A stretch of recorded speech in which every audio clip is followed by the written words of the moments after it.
जो कि फिलहाल हरियाणा में इनेलो का है। वो इनेलो जो कि कभी सत्ता के शीर्ष पर रही, आज किस हालत में है ये हम सबको पता है। वो दूसरी बात है कि इनेलो लगातार कोशिशें भी कर रही है, लेकिन ये हाल कांग्रेस का हरियाणा में ना हो जाए इसको लेकर हाईकमान चिंतित है। कांग्रेस भी सत्ता के शीर्ष पर हरियाणा में रही, लेकिन फिलहाल लगातार 3 बार हार बीजेपी से झेल चुकी है। तो ऐसे में कांग्रेस में बिखराव भी कई बार देखने को मिल रहा है। नेताओं की गुटबाजी तो चल ही रही है, उसका जीता जागता ये जो उदाहरण है वो है नेता प्रतिपक्ष का चुनाव अब तक ना हो पाना। तो ऐसे में हाईकमान इस बात को लेकर टेंशन में है कि कहीं इनेलो जैसा हाल कांग्रेस का हरियाणा में ना हो जाए, लिहाजा फूक फूक कर कदम रखा जा रहा है।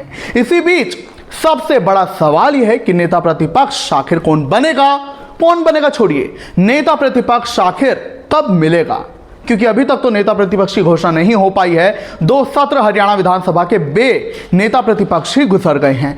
तो ऐसे में आज हम बात करेंगे हमारे इस विश्लेषण में कि आखिर किसे नेता प्रतिपक्ष बनाया जा सकता है, और यह भी बात क्यों कही जा रही है कि हुड्डा की नाराजगी हाईकमान नहीं मोल लेना चाहते, तभी तो चलेगी तो हुड्डा की ही। इसी पर करेंगे चर्चा। नमस्कार, आप देख रहे हैं की दहाड़, मैं हूं आपके साथ ओम पांडे। देखिए 20 साल में ऐसा पहली बार हुआ है कि नेता प्रतिपक्ष के लिए ऐसा लंबा इंतजार करना पड़ रहा है। अभी तक नेता प्रतिपक्ष नहीं मिल पाया है। बार बार नए नाम आते हैं, कई नाम चल रहे हैं कि ये बनेगा नेता प्रतिपक्ष, ये बनेगा नेता प्रतिपक्ष, लेकिन घोषणा नहीं हुई है। इसी बीच खबर ये आ रही है कांग्रेस के अधिवेशन संपन्न होने के बाद अहमदाबाद में, वो ये है कि अब तो हाईकमान आखिरकार घोषणा कर ही देंगे नेता प्रतिपक्ष की। और बात ये कि हाई कमान हरियाणा में अब करेंगे क्या नेता प्रतिपक्ष चुनने के लिए, कि आपने कहावत सुनी है ना ये कि सांप भी मर जाए और लाठी भी ना टूटे। तो हाँ, हाई कमान अगर राजनीतिक पंडितों के और कांग्रेस से जुड़े सूत्रों की माने तो कांग्रेस के जो हाई कमान है वो हरियाणा में ये काम करने वाले हैं कि सांप भी मर जाए लाठी भी ना टूटे। यानी कि हुड्डा को जो नेता प्रतिपक्ष बनाने की मांग हो रही थी उनके खेमे की ओर से, लेकिन दूसरी ओर दूसरे गुटों का भी दबाव था कि नहीं ऐसा नहीं होगा, क्योंकि ऑलरेडी उनकी वजह से 3 बार हार उनकी लीडरशिप में देखी गई है। कई बातें हैं, हुड्डा पर गुटबाजी के भी आरोप है। तो ऐसे में हाई कमान हुड्डा को जो है नेता प्रतिपक्ष नहीं बनाना चाहते, और अगर बनाना होता तब तक घोषणा हो गई होती।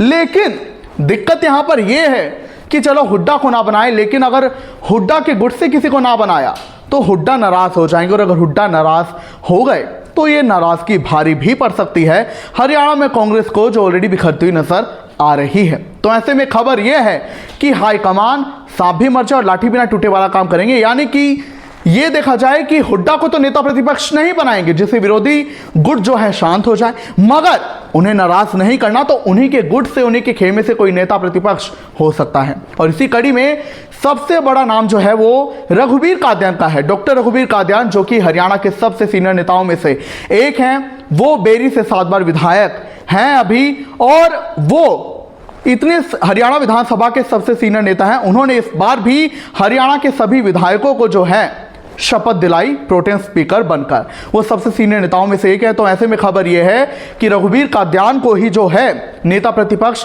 बनाया जा सकता है। उनका अनुभव बहुत अच्छा है, और वो एक ही सीट से 6 बार लगातार जीतने वाले पहले विधायक भी बने हैं। इसके अलावा आपको ये जानकारी दे दें कि उनकी इमेज बहुत अच्छी है। उनकी इमेज गुटबाजी से रहित देखी गई है। हालांकि उन्हें भी हुड्डा गुटका बताया जाता है, मगर वो एक सीनियर नेता है, तो उनकी पार्टी में जो है इज्जत भी बहुत। दूसरी ओर आपको बता दें कि गुटबाजी को लेकर जो हरियाणा में कांग्रेस का खूब मजाक लोगों द्वारा भी बनाया गया कि गुटबाजी कांग्रेस को ले डूबी, तो कांग्रेस हाईकमान गुटबाजी का संकेत नहीं देना चाहते। ऐसे में एक ऐसे नेता को चुना जाएगा जो गुटबाजी से रहित हो, जो कि सबसे बड़ा नाम रघुवीर कादियान का ही है, और उनकी इमेज भी बहुत अच्छी है। वो हरियाणा के कृषि विश्वविद्यालय में प्रोफेसर रहे 16 साल तक। इसके अलावा उनका परिवार भी समाज सेवा में रहा है। उन्होंने झज्जर में नेहरू कॉलेज के लिए जमीन दान की थी। उन्होंने जो है अपनी छात्र राजनीति से शुरुआत की और हरियाणा छात्र संघ की स्थापना भी की। इसके अलावा रघुवीर कादियान ने अपनी इमेज अच्छे से बना के रखी, गुटबाजी से वो रहित रहे हैं। तो ऐसे में उन्हें ही नेता प्रतिपक्ष बनाया जा सकता है। जल्द इसका ऐलान भी हो सकता है। और दूसरी ओर चंद्रमोहन बिश्नोई, अशोक अरोड़ा का नाम इसलिए नहीं आ रहा है कि अशोक अरोड़ा इनेलो को छोड़कर 2019 में कांग्रेस में आए थे, और उन पर अभी भी इनेलो की छाप कांग्रेस हाईकमान मानते, इसलिए उन्हें नहीं बनाना चाहते हैं, ये माना जा रहा है सूत्रों के हवाले से। और चंद्रमोहन बिश्नोई सैलजा के वफादार है, और उनके भाई कुलदीप बिश्नोई भी बीजेपी में है। तो ऐसे में उनका भी दावा कमजोर होता हुआ दिखाई दे रहा है। मगर बड़ा सवाल यही कि जिसे भी बनाएंगे उसे बना दिया जाए, और जल्दी से नेता प्रतिपक्ष हरियाणा की विधानसभा को मिल जाए। वहीं हुड्डा को नाराज न करने का कारण भी एक ये माना जा रहा है सूत्रों के हवाले से कि चूंकि अगले साल यानी कि 2026 में हरियाणा की 2 राज्यसभा की सीटें खाली होंगी, जिनमें से एक बीजेपी सांसद रामचंद्र जांगड़ा की और दूसरी दीपेंद्र हुड्डा ने जब राज्यसभा सीट छोड़ी और उसकी जगह उपचुनाव में किरण चौधरी गई तो वो सीट भी खाली होगी। और ऐसे में जहां कांग्रेस के हरियाणा विधानसभा में 37 विधायक हैं, उनमें से 31 तो अकेले हुड्डा गुट के ही माने जा रहे हैं। तो ऐसे में अगर हुड्डा को नाराज किया गया तो शायद राज्यसभा के चुनावों के दौरान खेला हो जाए और शायद कांग्रेस से सीट ना खो दे। इसी के चक्कर में जो है हाईकमान इस जुगत में है कि हुड्डा को नाराज ना किया जाए और उसी के गुट से नेता प्रतिपक्ष चुना जाए। आप क्या कुछ कहेंगे, हमें जरूर बताएं।